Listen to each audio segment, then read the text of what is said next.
तकरीबन 3 दहाके तो लगातार जिहड़ी संस्था पंजाबी साहित्य के लिए, पंजाबी सभ्याचार के लिए काम करती आ रही है।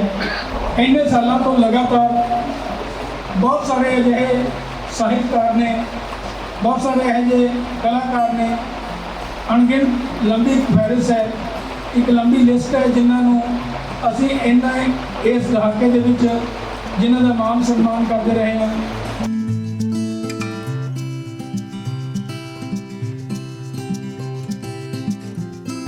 ढिल्लों जी ने बड़ी गल की है मेरे बारे कि सस्तियां दवाइयां दित्तियां या कुछ किया, वो बड़ा छोटा जिहा उपराला गल सोचती है कि तुसीं सोच नूं लैके चलो, रस्ते आपे बनते जाते हैं। दिमाग ये सी कि दवाइयां, क्योंकि मैं शुरू तो जुड़िया होया दवाइयां रिटेल तो लैके मैਨੂਫੈਕਚਰਿੰਗ तक हर पासे मैं इनवॉल्व रहा। मैं मैडिकल रैप काम किया, regional manager, zonal manager, 6-7 states का हैड रहा मैं। उस तो बाद अपना मैਨੂਫੈਕਚਰਿੰਗ यूनिट लगा लिया, अपन कैमिस्ट शॉप खोल लिया, फिर सोचा एक चेन बना लीए, पर लगता सी कि हाले भी ना जिहड़ियां दवाइयां ने आम बंदे की पहुँच तो बाहर है।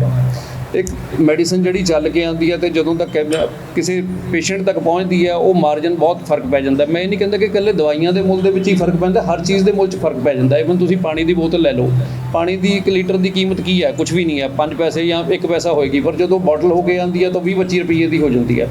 उही हाल दवाइयां का हो जाता है। पिछे जे मैनूं बड़ा हासा आया कि साडा एक ग्रुप बनया होया मैਨੂਫੈਕਚਰਿੰਗ वाले जिहड़े बंदे हैगे ने, तो एक इंजैक्शन का रेट पाया होया जिहदी बेसिक कॉस्ट 25 रुपये है, तो उत्थे उन्हें MRP लिखा होया 1056 रुपये MRP, जिहदी कॉस्ट 25 रुपये है। तो मैं सोचा कि उन्हें जिहड़ा पैकेट दिखाया जी 20 इंजैक्शन भी है, 20 इंजैक्शन का रेट है। मैं कहा जी ये 1 इंजैक्शन का रेट है या पैकेट का रेट है? कहते जी 1 इंजैक्शन का रेट है, जो तुसीं कहो तो असीं इहनूं होर वधा दिंदे आ। सो ये हालात ने। तो उदों मैनूं ये महसूस होया भी इहो जिहे मरीज़ भी ने जिन्हां कोल 1 रुपया नहीं हुंदा जाके पर्ची कटा सकण हस्पताल दे विच। डॉक्टर कई बार अपनी जेब चों पैसे दिंदा, उन्होंने दवाइयां अपनी जेब चों दिंदा भी जा लै लै अपना इलाज करा लै जां पर्ची कटा लै। तो उत्थे इन्नियां महंगियां दवाइयां कौन खरीदूगा तो कौन लऊगा? तो जिहड़ा ट्रीटमेंट उन्हें 6 महीने चलना हुंदा है या जिहड़ा उहदा कोर्स है 2 महीने का या 10 दिन का 5 दिन का, वो 1-2 दिन खांदा ते विच छड्ड के चला जाता है। तो उत्थे फिर मन च ये आया कि जिन्नी सस्ती हो सकती है, जो कर सकते हैं असीं करिए। असीं मोदी साहब नूं चिट्ठी लिखी, असीं कैप्टन अमरिंदर सिंह नूं मैं खुद 3 बारी मिल के आया, CM 2-3 होर स्टेट्स दे नूं मैं मिलिया, हरियाणा के CM साहब नूं मैं मिल के आया, आंध्रा के चंद्रबाबू नायडू सी उन्होंने मिल के है। सो जिन्नियां नूं मिलिया, जिथे जिथे साडी पहुँच हो सकती सी या किसी मित्र प्यारे के थ्रू जिथे असीं पहुँच सकते सी, असीं उत्थे पहुँचे। अज साडी अपनी चेन जिहड़ी है छोटी जी है, क्योंकि साडे वसीले बड़े छोटे जे ने, पर असी यूपी दे विच आकाश फार्मेसी दे नाल रल के, बेंगलौर दे विच किसी होर फार्मेसी चेन दे नाल रल के, ते केरला दे विच एक होर रीजनल प्लेयर है रल के, टोटल 400 फार्मेसी असी रन कर रहे हैं इन कोलैबोरेशन। उस तो इलावा 1000 के करीब असी जन औषधि सेंटर ते होर जिहड़े सेंटर ने उत्थे भी असी दवाइयां सप्लाई करते हैं। सो एक छोटा जिहा उपराला सी, तुहाडे आशीर्वाद नाल चल रहा है। बाकी मालिक की मर्जी है, जिथे तक लैके जाना उन्हें लै जाएगा। अपने वालों तो असी चंगी सोच लैके चले सी ते चलते रहांगे। ते मर के दूजा जीवन लिया जिहदे नाल मैं जिंदी हुई हाँ, ते जिंदी मर जानी नाम मेरा पहले दिन तो सोशल मीडिया ते सोशल मीडिया ते हुण हर एक दी ज़बान ते इस नाम तो मेरी एक पहचान है, जिंदी मर जानी। स्कॉटलैंड दुनिया का सब तो मैं कितनी खूबसूरत कंट्री हैगी आ, जिहदे विच मैं अपनी मेजोरिटी ऑफ लाइफ जिहड़ी बिताई आ। उत्थे भी रब की किरपा दे नाल बिजनेस हैगा आ, बच्चे आ, फैमिली आ। बट जिद्दां कहंदे हुंदे आ, जदों तुहाडी लाइफ दे विच हर एक तुसीं मुकाम नूं हासिल कर चुकदे आ, बट फिर भी जदों वापस पंजाब आउंदे सी बच्चिਆਂ ਦੇ ਨਾਲ घूमन फिरन भी आते थे, इन्ना टाइम नहीं हुंदा सीगा कि इत्थे रह के जिहड़े इत्थे दे हालात हैगे आ जां इत्थे दे लोकां दीयां मुश्किलां हैगियां आ उन्हां नूं असीं देख सकीए अपने अखीं जां अपने सीने दे उत्ते उहनूं भी सह के। बाहरले मुल्कां दे विच TV चैनल्स के उपर देखीदा सीगा कि न्यूज़ जदों आंदी आ, स्पैशली जिद्दां 84 का दौर जिहड़ा चलिया सीगा, बच्चे भी सीगे। उस तो बाद 89 ਦੇ ਵਿੱਚ ਸਾਡਾ ਵਾਪਸੀ ਹੋਈ ਸੀਗੀ, ਜਦੋਂ ਹਰਮੰਦਰ ਸਾਹਿਬ ਅਸੀਂ ਗਏ ਆ ਤੇ ਬੱਚਿਆਂ ਦੇ ਅੱਖਾਂ ਦੇ ਵਿੱਚ ਵੀ ਅਥਰੂ ਸੀ। ਸੌਰੀ ਆ, ਇਮੋਸ਼ਨਲ ਹੋ ਗਈ ਆ। ਉਸ ਚੀਜ਼ ਨੇ ਮੈਨੂੰ ਬਹੁਤ ਇੰਸਪਾਇਰ ਕੀਤਾ ਸੀਗਾ ਕਿ ਨਹੀਂ, UK ਦੇ ਵਿੱਚ ਜੋ ਅਸੀਂ ਦੇਣ ਦੇਣੀ ਸੀ ਦੇ ਚੁੱਕੇ ਆ, ਬੱਚੇ ਸੈਟਲ ਹੋ ਚੁੱਕੇ ਆ, ਤੇ ਹੁਣ ਟਾਈਮ ਮੇਰਾ ਸੀਗਾ ਕਿ ਵਾਪਸੀ ਘਰ ਵਾਪਸੀ ਕਰਨੀ ਆ। ਉਹ ਟਾਈਮ ਜਿਹੜਾ ਸੋਚਦੇ ਹੁੰਦੇ ਸੀਗੇ ਕਿ ਅਸੀਂ ਇੱਥੇ ਰਹਿ ਕੇ ਹੰਡਾਉਣਾ ਆਪਣੇ ਸੀਨੇ ਤੇ। 4 ਸਾਲ ਹੋ ਗਏ ਸੀਗੇ। ਅਰਸ਼ ਚੈਨਲ ਵੀ ਚਲਾਇਆ, ਨੈਟ ਕੇਬਲ ਦੇ ਉੱਪਰ ਵੀ ਆਇਆ 1 ਸਾਲ। ਕੁਛ ਰੀਜਨ ਕਰਕੇ, ਹੈਲਥ ਰੀਜਨ ਸੀਗਾ, ਤੇ ਮੈਨੂੰ ਇੱਕ ਵਾਰੀ ਆਫਲਾਈਨ ਕਰਨਾ ਪੈ ਗਿਆ। ਲਾਸਟ ਈਅਰ ਜਦੋਂ ਕਰੋਨਾ ਆਇਆ ਤੇ ਉਸ ਟਾਈਮ ਮੈਂ ਫ੍ਰੀ ਸੀਗੀ ਕਿਉਂਕਿ ਚੈਨਲ ਹਜੇ ਆਫਲਾਈਨ ਸੀਗਾ। ਸੋਚ ਰਹੇ ਸੀਗੇ ਕਿ ਦੁਬਾਰੇ ਉਹਨੂੰ ਹੋਂਦ ਵਿੱਚ ਲੈ ਕੇ ਆਉਣਾ। ਅਰਸ਼ ਟੀਵੀ ਦਾ ਇੰਟਰਟੇਨਮੈਂਟ ਚੈਨਲ ਸੀ ਮੇਰਾ। ਕਰੋਨਾ ਪੀਰੀਅਡ ਦੇ ਵਿੱਚ ਕੱਲਾ ਇਨਸਾਨ, ਮੈਜੋਰਟੀ ਆਫ ਤਾਂ ਘਰਾਂ ਦੇ ਵਿੱਚ ਸਾਰੇ ਜਣੇ ਆਪਣੀ ਫੈਮਿਲੀਜ਼ ਦੇ ਨਾਲ ਸੀਗੇ। ਮੈਂ ਜਨਵਰੀ ਦੇ ਵਿੱਚ ਵਾਪਸ ਆਉਂਦੀ ਹਾਂ। ਆਣ ਕੇ ਮਾਰਚ ਦੇ ਵਿੱਚ ਕਰੋਨਾ ਪੀਰੀਅਡ ਆ ਜਾਂਦਾ, ਲੋਕਡਾਊਨ ਲੱਗ ਜਾਂਦੀ ਆ। ਕੋਈ ਅੰਦਰ ਨਹੀਂ ਜਾ ਸਕਦਾ, ਕੋਈ ਬਾਹਰ ਨਹੀਂ ਜਾ ਸਕਦਾ। ਸੋਸਾਇਟੀਜ਼ ਦੇ ਵਿੱਚ ਵੀ ਕੋਈ ਤੁਹਾਡਾ ਵਿਜ਼ਿਟਰ ਨਹੀਂ ਵਿਜ਼ਿਟ ਕਰ ਸਕਦਾ ਸੀ ਸਾਨੂੰ। ਉਸ ਪੀਰੀਅਡ ਦੌਰਾਨ ਆਪਣਾ ਜਿਹੜਾ ਸੀਗਾ ਮੈਂ ਸਾਰਾ ਕੁਝ ਦੁਬਾਰੇ ਤਿਆਰ ਕੀਤਾ। ਸੋਚਿਆ ਕਿ ਨਹੀਂ, ਕੁਛ ਨਾ ਕੁਛ ਕਰਨਾ, ਕਿਉਂਕਿ ਮੀਡੀਆ ਜਿਹੜਾ ਹੈਗਾ ਇਸ ਟਾਈਮ ਬਾਹਰ ਤੁਰਿਆ ਫਿਰਦਾ ਆ। ਅਤੇ ਇਸ ਮੀਡੀਆ ਦੇ ਕਾਰਡ ਨੇ, ID ਨੇ ਮੈਨੂੰ ਇੰਨੀ ਕੁ ਫਰੀਡਮ ਦੇ ਦਿੱਤੀ ਕਿ ਮੈਂ ਉਸ ਕਰੋਨਾ ਕਾਲ ਦੇ ਵਿੱਚ ਲਾਸਟ ਈਅਰ ਬਾਹਰ ਜਾ ਕੇ ਲੋਕਾਂ ਦੇ ਵਿੱਚ ਵਿਚਰਨ ਦਾ ਮੈਨੂੰ ਟਾਈਮ ਮਿਲਿਆ। ਫਿਰ ਉਸ ਦਿਨ ਮੈਂ ਡਿਸਾਈਡ ਕੀਤਾ ਕਿ ਨਹੀਂ, ਇਹ ਮੀਡੀਆ ਲਾਈਨ ਜਿਹੜੀ ਹੈਗੀ ਆ, ਜੋ ਮਰਜ਼ੀ ਹੋ ਜਾਏ, ਇਸ ਨੂੰ ਮੈਂ ਫਿਰ ਜੀਵਿਤ ਕਰਨਾ। ਅਤੇ ਨਾਲ ਜਦੋਂ ਥੋੜ੍ਹਾ ਕੁ ਸਾਡਾ ਕਰੋਨਾ ਦਾ ਇਹ ਲੋਕਡਾਊਨ ਖੁੱਲ੍ਹੀ ਆ, ਅਰਸ਼ ਟੀਵੀ ਫਿਰ ਹੋਂਦ ਵਿੱਚ ਆਉਣ ਲੱਗੀ। ਅਤੇ ਨਾਲ ਕਿਸਾਨੀ ਸੰਘਰਸ਼ ਜਿਹੜਾ ਹੈਗਾ ਆ ਸ਼ੁਰੂ ਹੋ ਗਿਆ। ਮੈਨੂੰ ਯਾਦ ਆ ਕਿ ਪਹਿਲੀ ਵਾਰ ਵੌਇਸ ਆਫ ਪੰਜਾਬ ਟੀਵੀ ਦਾ ਕਵਰੇਜ ਜਿਹੜੀ ਅਸੀਂ ਸੀਗੀ ਬਠਿੰਡਾ ਟੋਲ ਪਲਾਜ਼ੇ 'ਤੇ ਕੀਤੀ ਸੀ, ਜਦੋਂ ਟੋਲ ਪਲਾਜ਼ਿਆਂ ਦੇ ਉੱਪਰ ਧਰਨੇ ਸਟਾਰਟ ਹੋਏ ਸੀਗੇ। ਉਹ ਦਿਨ ਗਿਆ ਅਤੇ ਅੱਜ ਦਾ ਹੈਗਾ ਆ। ਉਸ ਤੋਂ ਬਾਅਦ ਜਿੱਦਾਂ ਵੀਰ ਜੀ ਨੇ ਦੱਸਿਆ ਕਿ 26 ਤਰੀਕ ਨੂੰ ਜਦੋਂ ਕਿਸਾਨਾਂ ਨੇ ਕੂਚ ਕਰਨਾ ਸੀਗਾ, 26 ਨਵੰਬਰ ਨੂੰ ਦਿੱਲੀ ਵੱਲ ਨੂੰ, ਪਹਿਲੇ ਦਿਨਾਂ ਤੋਂ ਹੀ ਅਸੀਂ ਕਵਰੇਜ ਕਰ ਰਹੇ ਸੀਗੇ। 25 ਤਰੀਕ ਦੀ ਦਿਨ ਵੀ ਸਾਨੂੰ ਯਾਦ ਆ ਕਿ ਮੀਂਹ ਪੈਣ ਲੱਗ ਪਿਆ ਸੀਗਾ ਸ਼ਾਮ ਨੂੰ।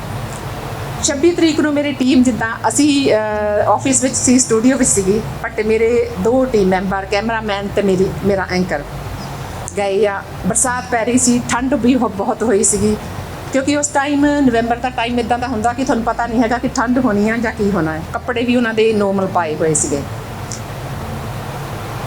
ਉਹ ਜਿਹੜੇ ਸੀਨ ਸੀਗੇ ਉਹਨਾਂ ਨੇ ਆਪਣੇ ਸੀਨੇ 'ਤੇ ਸਹੀ ਆ। ਨਾਲ ਦੀ ਨਾਲ 2 ਮਹੀਨੇ ਮੈਂ ਖੁਦ ਵੀ ਉੱਥੇ ਰਹੀ ਹਾਂ। ਹਰ ਇੱਕ ਉਹਨਾਂ ਦੇ ਅਥਰੂ, ਉਹਨਾਂ ਦੇ ਉੱਤੇ ਜੋ ਬੀਤੀ ਆ, ਠੰਡ, ਬਰਸਾਤਾਂ, ਜਾਂ ਉਹ ਟਾਈਮ ਜਿਹੜਾ ਸੀਗਾ, ਉਸਨੇ ਜ਼ਿੰਦਗੀ ਵਿੱਚ ਇੱਕ ਮੈਨੂੰ ਕਿਹਾ ਕਿ ਪਹਿਲੀ ਵਾਰ ਇੱਦਾਂ ਦਾ ਕੁਛ ਦੇਖਣ ਨੂੰ ਮਿਲਿਆ ਸੀਗਾ ਕਿ ਜਿਹੜੀ ਚੀਜ਼ ਅਸੀਂ ਆਉਣ ਵਾਲੇ, ਆਪਾਂ ਕਹਿ ਲਈਏ ਕਿ ਹਿਸਟਰੀ ਦੇ ਪੰਨਿਆਂ ਦੇ ਉੱਤੇ ਬੱਚਿਆਂ ਨੂੰ ਪੜ੍ਹਾਇਆ ਜਾਣਾ ਆ, ਉਸ ਹਿਸਟਰੀ ਦਾ ਪਾਰਟ ਅਸੀਂ ਉਸ ਟਾਈਮ ਬਣੇ ਆ।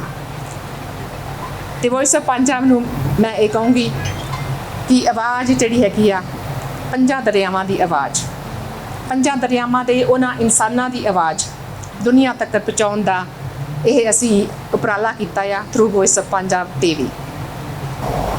ਮੇਰੇ ਯਾਦ ਹੈ ਕਿ ਬਹੁਤ ਜ਼ਿਆਦਾ ਵਿਦਿਆਰਥੀ ਅਜਿਹੇ ਹੁੰਦੇ ਨੇ ਜਿਨ੍ਹਾਂ ਨੂੰ ਇੱਕ ਹੌਸਲਾ ਦੇਣ ਦੀ ਜ਼ਰੂਰਤ ਹੁੰਦੀ ਹੈ। ਬਹੁਤ ਕਹਾਣੀਆਂ ਯਾਦ ਨੇ, ਬਹੁਤ ਇਨਸੀਡੈਂਟਸ ਹੋਏ। ਇੱਕ ਮੈਂ ਕਹਾਣੀ ਜ਼ਰੂਰ ਦੱਸਾਂਗਾ ਕਿ ਮੇਰਾ ਇੱਕ ਵਿਦਿਆਰਥੀ ਸੀ MA ਦੇ ਵਿੱਚ। ਮੈਂ ਇੱਕ ਟੈਸਟ ਲਿਆ, ਉਹਦੇ ਵਿੱਚ ਮੈਂ ਸਵਾਲ ਪਾਇਆ, ਸ਼ਾਰਟ ਆਨਸਰ ਬੜਾ ਸੌਖਾ ਸੀ ਵੈਸੇ, ਬ੍ਰੇਨ ਡਰੇਨ। ਇੱਕ ਇਕੱਲਾ ਵਿਦਿਆਰਥੀ ਸੀ ਜਿਸ ਨੇ ਬ੍ਰੇਨ ਡਰੇਨ ਬਾਰੇ ਸਹੀ ਲਿਖਿਆ। 30 ਦੀ ਕਲਾਸ ਦੀ ਹੈਗੀ ਸੀ, ਅਤੇ ਮੈਂ ਉਹਨੂੰ ਖੜਾ ਕਰਕੇ ਉਹਨੂੰ ਪ੍ਰੇਰਿਤ ਕੀਤਾ ਕਿ ਜੇਕਰ ਤੂੰ ਮਿਹਨਤ ਕਰੇ ਤੂੰ ਕੁਝ ਬਣ ਸਕਦਾ ਹੈ। ਯੂਨੀਵਰਸਿਟੀ ਦੀ ਕਲਾਸ ਦੇ ਵਿੱਚ ਉਹ ਵਿਦਿਆਰਥੀ ਫਸਟ ਰਿਹਾ। UGC ਦਾ ਟੈਸਟ ਪਹਿਲੀ ਵਾਰੀ ਉਸਨੇ ਪਾਸ ਕੀਤਾ। ਉਹਦਾ ਨਾਮ ਜੋਗਿੰਦਰ ਹੈ। ਮੈਂ ਉਹਨੂੰ ਜੋਗਿੰਦਰ ਨੂੰ ਪੁੱਛਿਆ ਕਿ ਜੋਗਿੰਦਰ, ਤੂੰ ਇੱਕ ਪੇਂਡੂ ਮੁੰਡਾ ਸੀ, ਪੰਜਾਬੀ ਤੇਰਾ ਮੀਡੀਅਮ ਸੀ। ਮੈਂ ਕਿਹਾ ਕਿ ਉਹਨੂੰ ਇੰਗਲਿਸ਼ ਟਰਾਂਸਲੇਸ਼ਨ ਕਰਾ ਦਿੱਤਾ ਸੀ MA ਦੇ ਵਿੱਚ ਵੀ ਕਿ ਤੂੰ MA ਇੰਗਲਿਸ਼ ਮੀਡੀਅਮ 'ਚ ਕਰ। ਇਹ ਵਕਤ ਤੂੰ ਕੀ ਕਰਾਮਾਤ ਕੀਤੀ ਹੈ? ਕਹਿੰਦਾ ਜੀ ਕਰਾਮਾਤ ਤਾਂ ਉਦੋਂ ਦੀ ਚੱਲ ਰਹੀ ਹੈ ਜਦੋਂ ਕਿ ਤੁਸੀਂ ਮੇਰੀ ਕਲਾਸ ਦੇ ਵਿੱਚ ਤਾਰੀਫ ਕਰੀ ਸੀ ਤੇ ਮੇਰੇ 'ਚ ਭਾਵਨਾ ਪੈਦਾ ਹੋ ਗਈ। ਇਹ ਸਭ ਬ੍ਰੇਨ ਡਰੇਨ ਦੀ ਕਰਾਮਾਤ ਹੈ, ਰਿਐਲਿਟੀ ਹੈ, ਰਿਐਲਿਟੀ। ਇਸੇ ਤਰੀਕੇ ਨਾਲ ਬਹੁਤ ਸਟੂਡੈਂਟ ਨੇ ਮੇਰੇ ਕੋਲ ਘਰੇ ਵੀ ਪੜ੍ਹੇ ਨੇ। ਇਹ ਗੁਣ ਹੁੰਦਾ, ਮੈਂ ਉਹਨੂੰ ਕਹਿਣਾ ਕਿ ਤੇਰੇ 'ਚ ਗੁਣ ਹੈ, ਤੂੰ ਬਣ ਸਕਦੀ ਹੈ। ਨਾਭੇ ਦੀਆਂ ਕਈ ਕੁੜੀਆਂ ਜੱਜ ਬਣੀਆਂ ਨੇ, ਨਾਭੇ ਦੀਆਂ ਕਈ ਕੁੜੀਆਂ ETO ਬਣੀਆਂ ਨੇ। MA 'ਚ ਪੜ੍ਹਾਉਂਦੇ ਹੋਏ ਕਈ ਵਾਰੀ ਮੈਂ ਮਹਿਸੂਸ ਕੀਤਾ ਕਿ ਜਨਰਲ ਕੈਟਾਗਰੀ ਦੇ ਵਿੱਚ ਵੀ ਬਹੁਤ ਜ਼ਿਆਦਾ ਗਰੀਬੀ ਹੈ। ਉਹ ਫੀਸ ਨਹੀਂ ਭਰ ਸਕਦੇ ਸੀਗੇ। ਮੈਨੂੰ ਵੈਸੇ ਇਹ ਕਹਿਣਾ ਤਾਂ ਨਹੀਂ ਚਾਹੀਦਾ ਸੀ ਕਿ ਉਹਨਾਂ ਦੀ ਫੀਸ ਭਰਨ ਦੇ ਵਿੱਚ ਮੈਂ ਮਦਦ ਕੀਤੀ। ਕਈ ਦਾਨੀ ਸੱਜਣ ਹਨ, ਉਹਨਾਂ ਨੂੰ ਬੇਨਤੀ ਕੀਤੀ ਕਿ ਪੈਸਾ ਦਿਓ। ਅੱਜ ਉਹ ਵਿਦਿਆਰਥੀ ਨੌਕਰੀ ਵਿੱਚ ਹਨ। ਮੇਰਾ ਤਾਂ ਅੱਜਕੱਲ੍ਹ ਕੰਮ ਇਹੀ ਹੈ ਕਿ ਕੋਵਿਡ ਵੈਕਸੀਨੇਸ਼ਨ 'ਤੇ ਮੈਂ ਤਾਂ ਸਭ ਨੂੰ ਇਹੀ ਕਹਾਂਗੀ ਕਿ ਆਪਣੀ ਜਿਹੜੀ ਹੈਗੀ ਹੈ ਵੈਕਸੀਨੇਸ਼ਨ ਕਰਵਾਈ ਜਾਵੇ, ਕਿਉਂਕਿ ਆਪਾਂ ਜਿਹੜਾ ਹੈਗਾ ਆਪਣਾ ਇੰਡੀਆ 'ਚ ਜਿਹੜਾ ਹੈਗੀ ਸੀ ਸੈਕਿੰਡ ਵੇਵ ਬੜੀ ਉਹ ਆਈ ਸੀ ਘਾਤਕ, ਜਿਹੜੀ ਬੜੀ ਸਵੀਅਰ ਆਈ ਸੀ। ਅਤੇ ਜਿਹੜੀ ਹੁਣ ਥਰਡ ਵੇਵ ਦੀ ਤਿਆਰੀ ਸਾਡੇ ਤਾਂ ਉੱਥੇ ਐਡਮਿਨਿਸਟ੍ਰੇਸ਼ਨ ਲੈਵਲ 'ਤੇ ਸ਼ੁਰੂ ਹੋ ਗਈ ਹੈ। ਅਤੇ ਇਸ ਨੂੰ ਜਿਹੜੀ ਆਪਾਂ ਥਰਡ ਵੇਵ ਹੈ, ਇਸ 'ਚ ਇਹੀ ਹੈ ਕਿ ਜਿਹੜੀ ਹੈਗੀ ਹੈ ਥਰਡ ਵੇਵ ਆਏਗੀ, ਇਹ ਬੱਚਿਆਂ 'ਚ ਜ਼ਿਆਦਾ ਹੋ ਹੈਗੀ ਹੈ। ਔਰ ਇਸ ਨੂੰ ਰੋਕਣ ਦਾ ਇੱਕੋ ਇੱਕ ਸਾਧਨ ਹੈ ਕਿ ਆਪਾਂ ਜਿਹੜੀ ਹੈਗੀ ਹੈ ਸਾਰੇ ਜਿਹੜੇ ਅਡਲਟ ਹੈ 18 ਸਾਲ ਤੋਂ ਉੱਪਰ ਹੈ ਉਹ ਸਾਰੇ ਆਪਾਂ ਵੈਕਸੀਨੇਸ਼ਨ ਕਰਾਈਏ, ਕਿਉਂਕਿ ਆਪਾਂ ਜਿਹੜੇ ਹੈਗੇ ਆ ਜੇ ਵੈਕਸੀਨੇਸ਼ਨ ਕਰਵਾ ਲਾਂਗੇ ਤੇ ਆਪਣੇ ਬੱਚਿਆਂ ਨੂੰ ਆਪਾਂ ਸਾਰੀ ਆਪਣੀ ਜਨਰੇਸ਼ਨ ਨੂੰ ਬਚਾ ਸਕਦੇ ਹਾਂ। ਤੇ 2 ਤਰ੍ਹਾਂ ਦੀ ਵੈਕਸੀਨ ਆਈ ਹੋਈ ਹੈ, ਕੋਵੈਕਸਿਨ ਤੇ ਕੋਵਿਸ਼ੀਲਡ, ਤੇ ਕੋਈ ਵੀ ਵੈਕਸੀਨ ਲਗਵਾ ਲਓ। ਅਸੀਂ 5 ਭਰਾ ਹੈਂਡ ਟੂ ਮਾਊਥ, ਸਾਡਾ ਪਰਿਵਾਰ ਬਿਲਕੁਲ ਛੋਟੇ ਜਿਹੇ ਪਰਿਵਾਰ ਚੋਂ ਮੈਂ ਕਿਤਾਬਾਂ ਗੀਤਾਂ ਦੀਆਂ ਇੱਥੇ ਨਾਭੇ ਪੀੜੀ ਦੀ ਗਲੀ 'ਚ ਦੁਕਾਨ ਹੈ, ਤੁਹਾਡੇ ਅੱਜ ਵੀ ਯਾਦ ਹੋਣੀ। ਸਵੇਰੇ ਉੱਠ ਕੇ ਅਸੀਂ ਕਣਕ ਵੱਢਣ ਜਾਣਾ, 2 ਵਜੇ ਤੱਕ ਕਣਕ ਵੱਢ ਕੇ ਮੇਰੇ ਭਰਾਵਾਂ ਨੇ ਰੈਸਟ ਕਰਨੀ ਘੰਟਾ 1.5 ਘੰਟਾ। ਮੈਂ ਉਸ 1.5 ਘੰਟੇ ਦੇ ਵਿੱਚ ਸਾਈਕਲ ਚੁੱਕ ਕੇ ਇਸ ਨਾਭੇ ਸ਼ਹਿਰ ਦੀਆਂ ਗਲੀਆਂ ਦੇ ਵਿੱਚੋਂ ਕਿਤਾਬਾਂ ਖਰੀਦਣੀਆਂ। ਕਿਸੇ ਗੀਤਕਾਰ ਦੀ ਕੋਈ ਨਵੀਂ ਕਿਤਾਬ ਆਈ ਹੈ, ਅੱਜ ਮੈਂ ਉਸੇ ਆਪਣੇ ਪਰਿਵਾਰ ਦੇ ਵਿੱਚ, ਉਸੇ ਪੇਕੇ ਪਿੰਡਾਂ ਦੇ ਵਿੱਚ ਮੇਰੇ ਦਿਲ ਦੇ ਬਲਬਲੇ ਆਏ। ਧਰਤੀ ਕੋਈ ਨਹੀਂ ਸੋਹਣੀ ਸੰਸਾਰ ਉੱਤੇ, ਧਰਤੀ ਸੋਹਣੀ ਨਹੀਂ ਕੋਈ ਸੰਸਾਰ ਉੱਤੇ, ਜਿੱਥੇ ਜੰਮੀਏ ਉਸ ਗਰਾਂ ਨਾਲੋਂ। ਤੇ ਮਹਿਕ ਕਿਸੇ ਵੀ ਅਤਰ ਫੁਲੇਲ ਦੀ ਨਹੀਂ, ਸੋਹਣੀ ਆਪਣੇ ਵਤਨ ਦੀ ਥਾਂ ਨਾਲੋਂ। ਭੈਣਾਂ ਬੈਠੀਆਂ ਨੇ। ਸੁਰਗ ਕੋਈ ਨਹੀਂ ਮਾਂ ਤੋਂ ਹੋਰ ਵੱਡਾ, ਤੇ ਮਮਤਾ ਕੋਈ ਵੀ ਵੱਡੀ ਨਹੀਂ ਮਾਂ ਨਾਲੋਂ। ਠੰਡਾ ਬਾਪ ਦਾ ਹਾਕਮਾਂ ਸਿਰ ਸਾਇਆ, ਲੱਖਾਂ ਪਿੱਪਲਾਂ ਬੋੜਾਂ ਦੀ ਸ਼ਾਨ ਨਾਲੋਂ। ਹਰ ਯੁੱਗ ਦੇ ਦੌਰ ਹੁੰਦੇ ਨੇ। ਪ੍ਰੋਫੈਸਰ ਜੋਰਾ ਸਿੰਘ ਉਹਨਾਂ ਨੇ ਇੱਕ ਗੱਲ ਕੀਤੀ ਸੀਗੀ ਕਿ ਉਹ ਦੌਰ ਸੀ ਅਧਿਆਪਕ ਸੀ। ਗਾਇਕੀ ਦੇ ਬਹੁਤ ਸਾਰੇ ਦੌਰ ਆਏ। ਇੱਕ ਦੌਰ ਸੀ ਤਵਿਆਂ ਦਾ ਦੌਰ ਸੀ। ਮਾਨਕ ਸਾਹਿਬ, ਸਦੀਕ ਸਾਹਿਬ ਸ਼ੁਰੂਆਤ ਕਰਦੇ ਨੇ। ਉਸ ਤੋਂ ਬਾਅਦ ਕੈਸਟ ਯੁੱਗ ਆਉਂਦਾ ਹੈ। ਬਹੁਤ ਸਾਰੇ ਰਾਗ ਹੁੰਦੇ ਆ, ਨਵੇਂ ਗਾਇਕ ਆਉਂਦੇ ਨੇ। ਕੈਸਟ ਕਲਚਰ ਤੋਂ ਬਾਅਦ CD ਆਉਂਦੀ ਹੈ, ਡਿਸਕ ਆਉਂਦੀ ਹੈ। ਡਿਸਕ ਤੋਂ ਬਾਅਦ YouTube ਆਉਂਦੀ ਹੈ। ਇਹ ਸਾਰੇ ਦੌਰ ਨੇ ਪਿਛਲੇ 4 ਦਹਾਕਿਆਂ ਦੇ। ਉਹਨਾਂ 4 ਦਹਾਕਿਆਂ ਦੇ ਵਿੱਚ ਖਾਸ ਕਰ ਗਾਇਕੀ ਦੇ ਵਿੱਚ ਬਹੁਤ ਸਾਰੇ ਨਾਮ ਆਏ। ਕਿਸੇ ਦੀ ਜ਼ਿੰਦਗੀ 2 ਸਾਲ ਸੀ, ਕਿਸੇ ਦੀ 10 ਸਾਲ ਸੀ।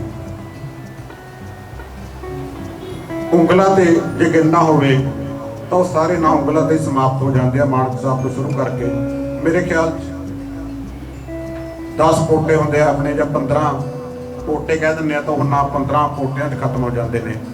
ਹਾਕਮ ਬਖਤੜੀ ਵਾਲਾ ਸਾਹਿਬ ਉਹਨਾਂ ਪੋਟਿਆਂ ਤੇ ਗਿਣਨ ਜੋਗੇ ਨਾਵਾਂ ਦੇ ਵਿੱਚ ਪੰਜਾਬੀ ਗਾਇਕੀ ਦਾ ਹਸਤਾਖਰ ਹੈ। ਇੱਕ ਗਾਇਕ ਜਦੋਂ ਗੀਤਕਾਰ ਬਣਦਾ ਹੈ, ਜਾਂ ਜਦੋਂ ਇੱਕ ਗੀਤਕਾਰ ਗਾਇਕ ਬਣਦਾ ਹੈ, ਤਾਂ ਉਹਦੀ ਇੱਕ ਬਹੁਤ ਵੱਡੀ ਵਿਲੱਖਣਤਾ ਰਹਿੰਦੀ ਹੈ, ਕਿਉਂਕਿ ਗੀਤਕਾਰੀ ਜ਼ਮੀਰ ਦੀ ਆਵਾਜ਼ ਹੈ, ਗਾਇਕੀ ਬਖਸ਼ਿਸ਼ ਹੈ। ਜਦੋਂ ਦੋਨਾਂ ਦਾ ਸੁਮੇਲ ਹੁੰਦਾ ਹੈ ਤਾਂ ਉਹਦਾ ਇੱਕ ਵਖਰੇਵਾਂ ਜ਼ਰੂਰ ਰਹਿੰਦਾ ਹੈ। ਉਹ ਪੁੱਤਰ ਹੁੰਦਾ ਦੀ ਵਟਰਦਾ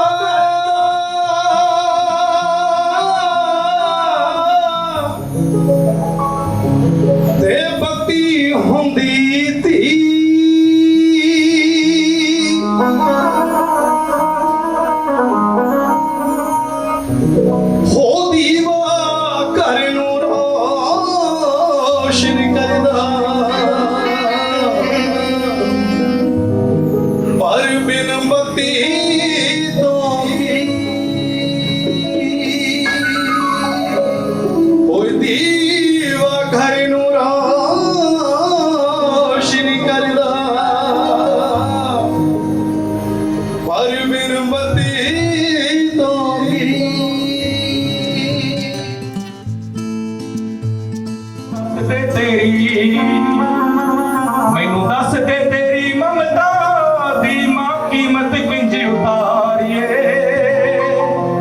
ਮੈਨੂੰ ਦੱਸ ਦੇ ਤੇਰੀ ਤੂੰ ਰੁੱਸ ਗਈ ਮੇਰਾ ਰੱਬ ਰੁੱਸ ਜਾਣਾ ਮੈਨੂੰ ਐਦਾਂ ਲੱਗਦਾ ਏ ਤੇਰਾ ਵਿਛੋੜਾ ਹਾਜ਼ਰ ਨਹੀਂ ਹੋਣਾ ਮੈਨੂੰ ਇਹ ਡਰ ਲੱਗਦਾ ਏ ਤੇਰੀ ਹੱਲਾ ਸ਼ੇਰੀ ਕਰਕੇ ਦੁਨੀਆ ਵਿੱਚ ਨਾ ਹਾਰੀਏ ਮੈਨੂੰ ਦੱਸ ਦੇ ਤੇਰੀ ਮਮਤਾ ਦੀ ਮਾਂ ਕੀਮਤ ਕਿੰਜ ਉਤਾਰੀਏ ਦੁੱਧ ਲੈ ਕੇ ਉਧਾਰ ਕਾਲੇ ਨਾਗਾਂ ਨੂੰ ਬੁਲਾਉਂਦੀ ਐ ਉਹ ਕੀਤੀ ਛਾੜੀ ਉਡੀਕ ਹੈ ਜਿੱਥੇ ਛਾੜੀ ਕੀਤੀ ਛਾੜੀ ਉਡੀਕ ਹੋਏ ਖਿਆਲਾਂ ਵਾਲੇ ਰੁੱਖ ਸੀ ਤੇਰਾ ਸਾਡੇ ਜਿਹਾ ਦਿਲ ਹੁੰਦਾ ਫੇਰ ਕਾਹਦਾ ਦੁੱਖ ਸੀ ਤੇਰਾ ਸਾਡੇ ਜਿਹਾ ਦਿਲ ਹੁੰਦਾ ਫੇਰ ਕਾਹਦਾ ਦੁੱਖ ਸੀ ਨੀ ਫੇਰ ਕਾਹਦਾ ਦੁੱਖ ਸੀ ਕਿਉਂਕਿ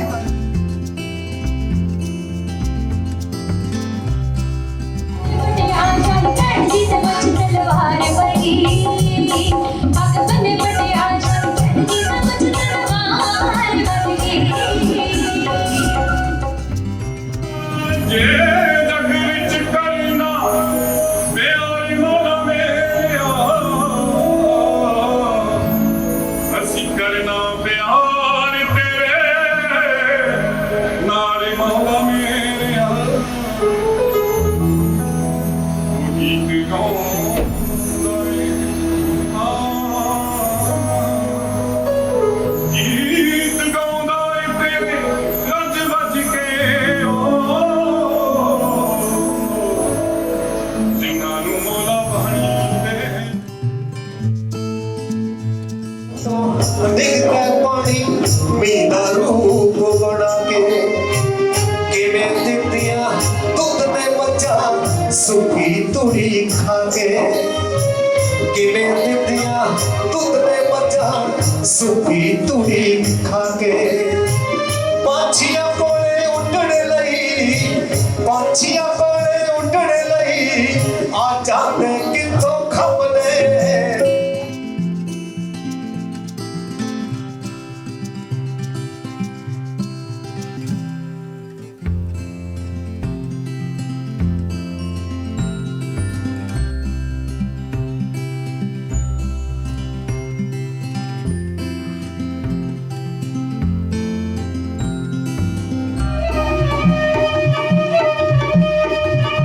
ਕਿੱਥੇ ਰਹਿੰਦੀ ਬੱਕੀ ਮੇਰਾ ਵਰਗਾ ਸ਼ੇਰ ਜਵਾਨ ਕਹਿੰਦੀ ਸੱਥਾਂ ਦੇ ਸੰਸਨੀਆਂ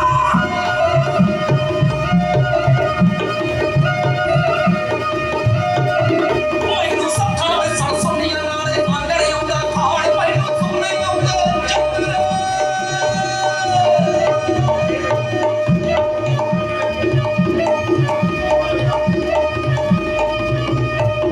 ਮੈਨੂੰ ਸੁਪਨੇ ਆਉਂਦੇ ਚੰਦਰੇ ਨਮਕ ਸੱਜਣ ਹੋ ਜਾਣ ਕੇ ਰੋਣ ਬੱਕੀਏ ਕਿ ਬੋਲਦੀ